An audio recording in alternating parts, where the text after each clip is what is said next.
आज काय झालं माहितीये का, इतका भयानक वारा आलता ना बाई, लय भयानक वारा आलता. आमचे पडदे न भेटते सारे उडून गेले. हे बा आता पुढं जे हे का ते गवत लावले पुढं ते सगळं झुकलं होतं असं, आणि आमचे पडदे डायरेक्ट टांगले होते वर, डायरेक्ट टांगले होते. आणि आज ऊन बी जास्त होतं माहितीये का, आज ऊन बी जास्त होतं म्हणून मी शेडमध्ये बसलो होतो.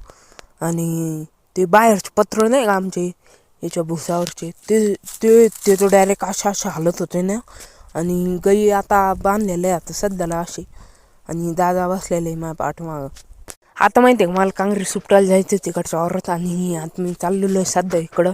आणि आता एवढं उपटायचं आलं इकडून तिकडं, उपटीन झाल्यावर भेटतं तुम्हाला लगेच. वय मी चाललो आता आखाड्यावर, आणि तवर लोक तुम्ही सबस्क्राईब करा, फॉलो करून घ्या, लाईक करा. तवर लोक वाजा गाणं लावा.